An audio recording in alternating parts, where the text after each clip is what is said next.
Greetings and salutations. So good to see you all for another episode of Sound Mind. I am Jay Gideon Winfrey, licensed therapist, and again, such a pleasure to be with you. Such a blessing, such a blessing. I want to thank you all so much for supporting Sound Mind in season 6. Not just Sound Mind, but also all of the great quality programming that we have here on Hope TV. So please support all of the different platforms that we have. You're guaranteed to be blessed exceedingly so. So let's go ahead and get into it, because this is the first episode of season 6. I have been just waiting to get back to you all. So much content that God has blessed me with to share with you all. For those of you all who may not know me, just a little bit about myself. I am a 26-year practitioner. I've been in behavioral health and mental health for 26 years. I've been fully licensed for 17 years in the state of Georgia. I've worked in a myriad of capacities, but I love serving God's people. My philosophy as a faith-based practitioner is very simple. I use the sacred in order to influence the secular. So what I believe is putting together clinical theories that are supported and guided by biblical principles. And so that is what I use in my practice, and that is what works with my population, because I truly believe that all of the answers that we need are literally in God's word, but we have to interpret those appropriately as it relates to how do we move people from one stage to another. And that's where I come in as a behavioral health practitioner, okay? So that's a little bit about me for those who may not know, but let's go ahead and dive into this particular episode for the first episode for season 6, okay? Now, when I contemplated what it was that I wanted to introduce this particular episode with, it was a very heavy prompting to look at the concept of forgiveness, okay? Now, when we think of forgiveness, forgiveness impacts us in a lot of ways: self-forgiveness, external forgiveness, and things of that sort. So what ends up happening a lot of times is people talk about forgiveness, but they can't really explain what it is. People can say that I've forgiven my parents, I've forgiven my ex, I've forgiven a sibling, but when you ask them to explain it, it seems to be very difficult for them to explain. And normally if something is difficult for a person to explain, it means that maybe they haven't gone through the entire process. So this comes up a lot in my patient population, in my practice, when people come and they're angry, they're hurt, they have problems trusting. Oftentimes it comes because true forgiveness has not been given. So what I want to do is have this episode focus on the psychology of forgiveness, okay? The psychology of forgiveness. Now, what I want to do is I want to break forgiveness down in terms of how I present this to my patient population. And the way we're going to do this is going to require us to get in the Wayback Machine and kind of go back to our early elementary school English understanding, okay? Because I'm going to show you the concept of forgiveness in 3 different areas. We're going to talk about the etymology, which is the origin. Then we're going to talk about its application. And then we're going to talk about direction, okay? So again, the 3 phases of forgiveness: etymology, which is the origin; application, which is how we actually apply it; but then lastly will be direction. Where do we go once it's applied, okay? So let's go ahead and dive in with the etymology. Now, here's what I want you to do. If you have a pen and paper, I want you to take the word forgiveness and I want you to write it out. Forgiveness, okay? So once you've written out the word forgiveness, I want you to literally break it down into 3 sections. We want to take the F-O-R as section 1, all right? Then we want to take G-I-V-E, or give, for section 2. And then we want to take N-E-S-S, ness, for section 3, okay? Because these are the 3 different components and phases we're going to be addressing in the psychology of forgiveness, okay? So what I'm going to do is I'm going to give you the etymology of each word, and then I'm going to give you the definition. And then when we get done, we're going to be able to put it all together for our definition of forgiveness, okay? And this is one that really is going to help us be able to move forward and through the stages of forgiveness, okay? So let's look at component 1, phase 1, which is for, F-O-R. Now, for has an etymology of being from German and Danish descent, okay? Now, when you look at the word for in the word forgiveness, for is, from an English perspective, is referred to as a prefix. Now, we all remember from elementary school English that the prefix comes before the main word, okay? So what I tell my patient population is Before you can make any progression in anything where you've been hurt or offended, you have to make the decision to forgive.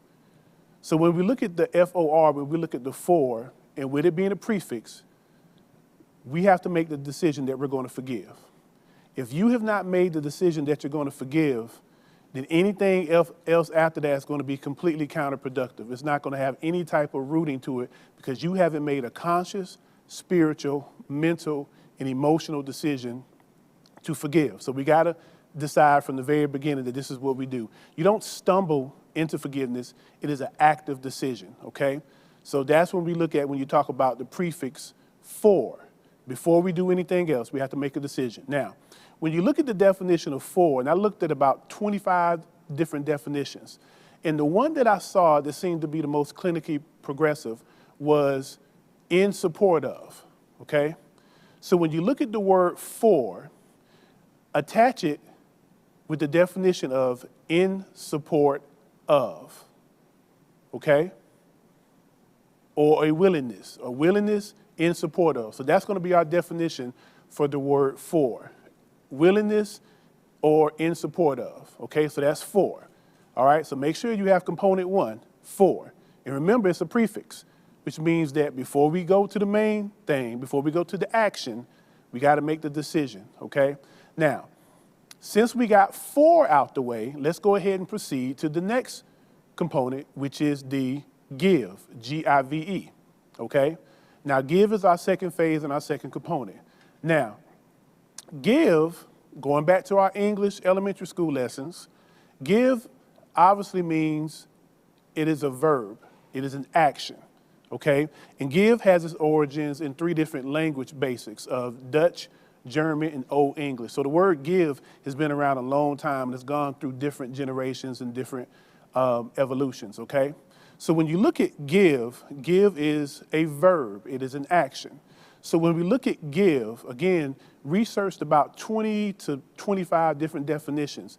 And the one that fits what we're talking about in terms of forgiveness is setting aside or sacrificing for a purpose, okay? That's our definition for give.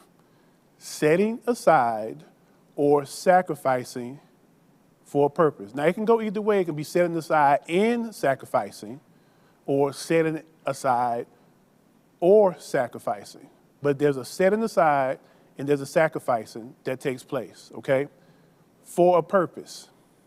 That's the key point that I really want you to home in on. I want you to put an asterisk by for a purpose.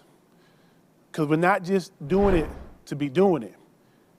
In order for forgiveness to be impactful, it has to have a purpose, has to have an object, has to have a conclusion. So I want to make sure that we're focused on that when it comes to give. Now, mind you, again, give is a verb, thus an action.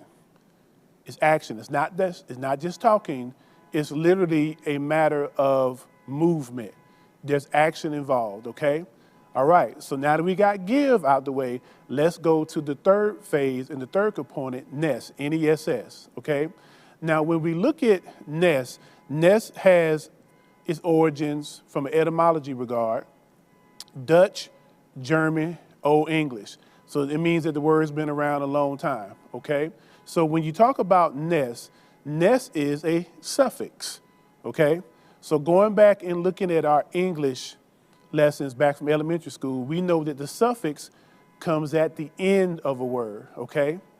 And I think that that is strategically placed because when you talk about forgiveness, by the time that we've made a decision to forgive and we've put forth the action, the verb to actually do it, now you're at the end when you talk about how important it is that when it's all over said and done, that we come to the end that we've made up our minds to actually follow through with it. So that's why ness is the suffix, is what we end with, okay? Now, as I said, ness is a suffix, and ness also has Dutch, German, Old English origins. But when we say ness, basically, after doing the research of about 20, 25 different definitions, the definition that we want to go with for ness is the state or condition that we're in, okay? So again, ness is the state or condition that we're in, okay? So when you put all that together, you have your for, you have your give, and then you have your ness. 3 different components, all right? So when we put our definition for forgiveness, and I want you to write this down, our definition for forgiveness is this: in support of setting aside or sacrificing for a purpose because of the condition that we're in.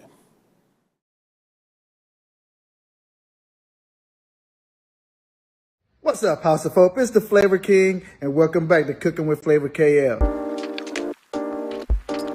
You know what time it is. It's time for me to show you how to make chili.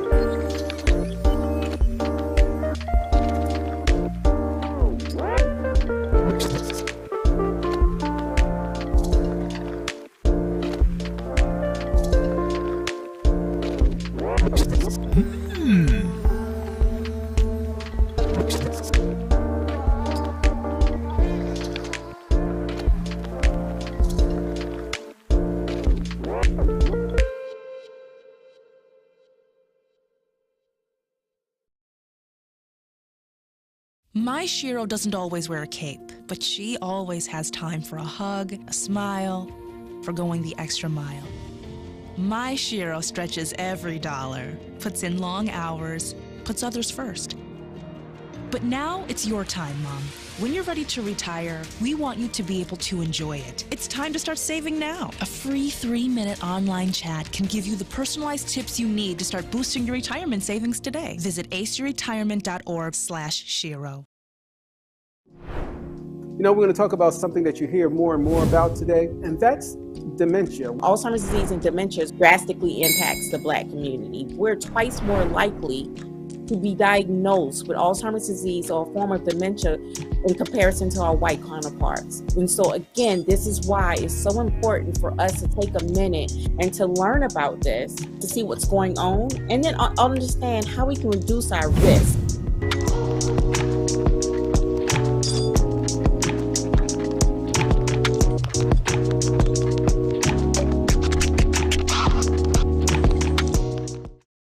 I'm going to say that again.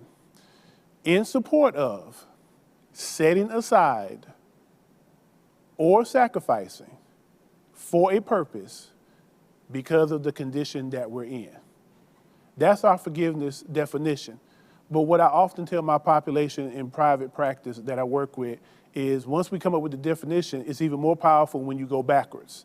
And anyone that knows anything about studying of the Hebrew language, Hebrew reads backwards, okay? So we're going to read this backwards, and you're going to see the power in the psychology of forgiveness and how important it is and how we can apply this to our own mental health and our relational dynamics when it comes to others.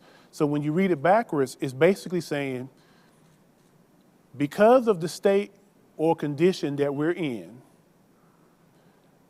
I am choosing to set aside or sacrifice for a purpose, and I am in full support and willing to do so. All right? So again, when we read it backwards, because of the state or condition that I or we are in, I am in support of sacrificing or setting aside for a purpose.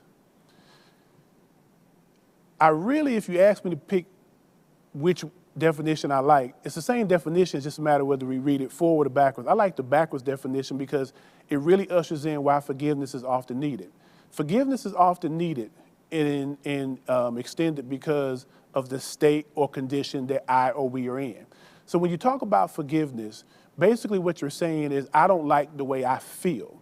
I don't like the way we are.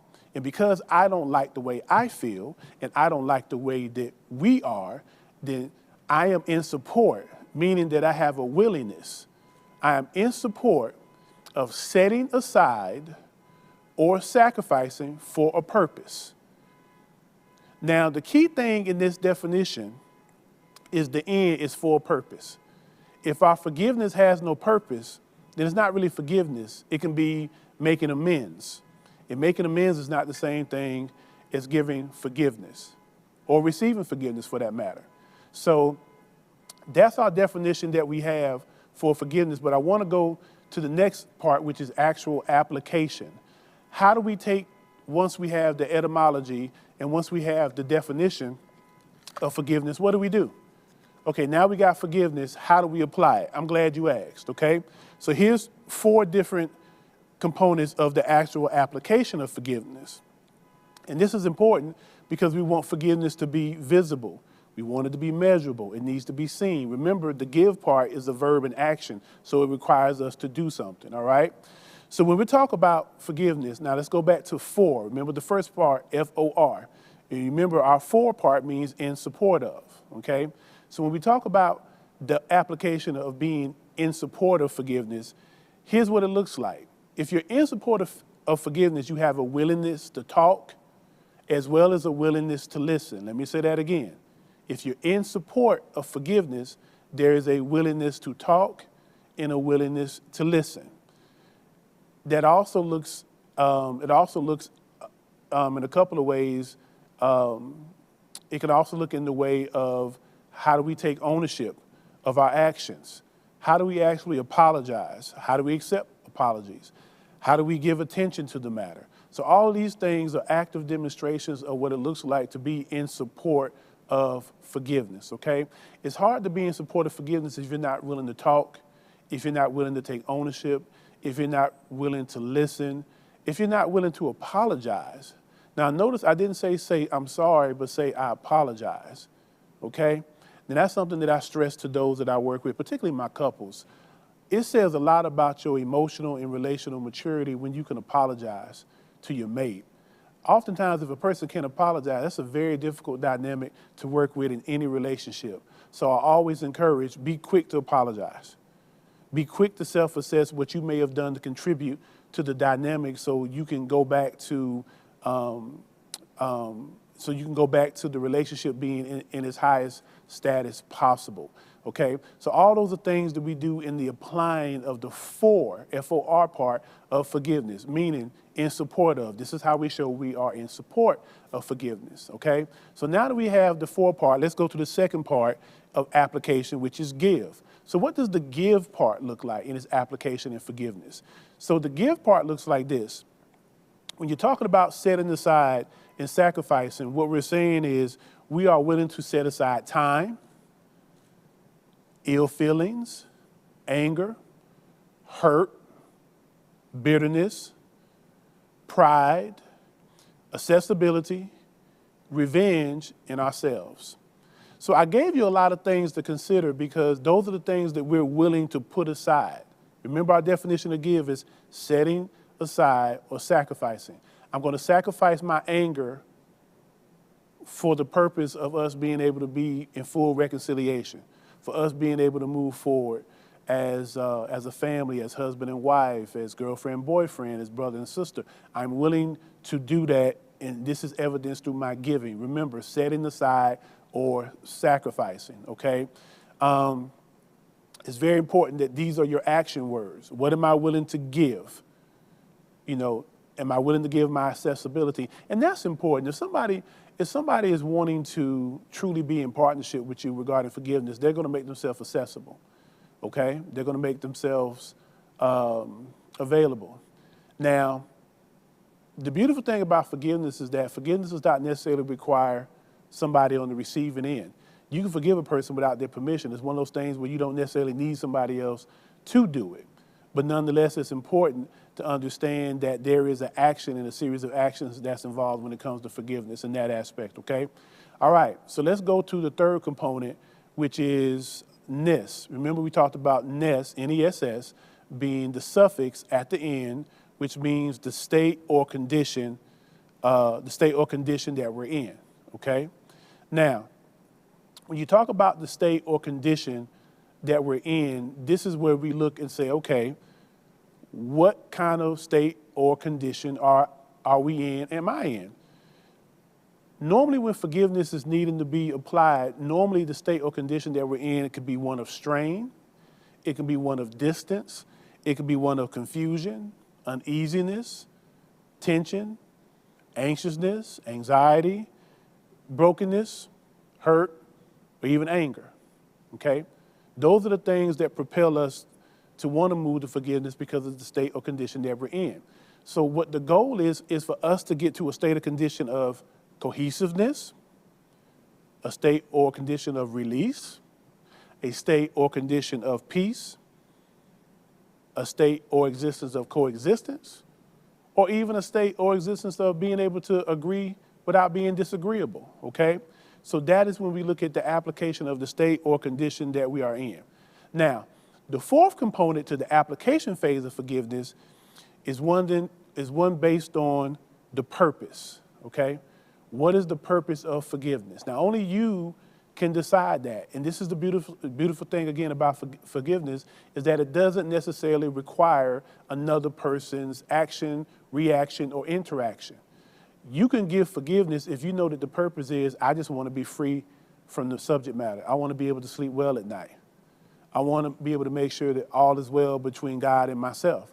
I want to make sure that I'm good emotionally. However, this is the purpose.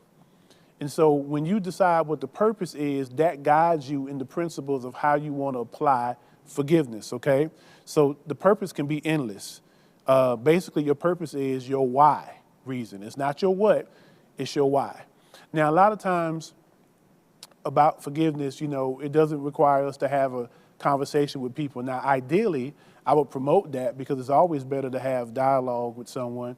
But if the person is resistant, if the person may not be here, then there's still forgiveness that can be given because it frees you from the very tethering that you have to the offense that was done to you, okay? So it has to have your purpose, okay? So remember, in the application is being in support of, it's also being able to set aside, sacrifice, then also because of the state of the condition that we're in, and then also for a purpose, okay?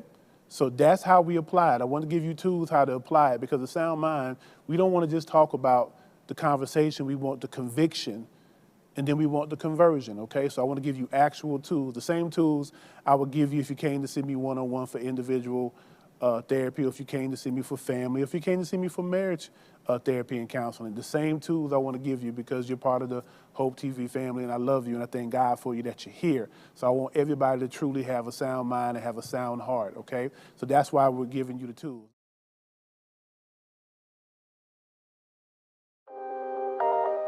How do you decide what is a priority at the moment versus something that you can complete at a later date? What feels right in the moment? Because sometimes it's like, okay, this is really high on my priority list, but I really just don't feel like it. But I think that in order to be productive is like, do what's best for what you feel like in the moment. So if this easier task is easier for you, do that and then tackle the harder task.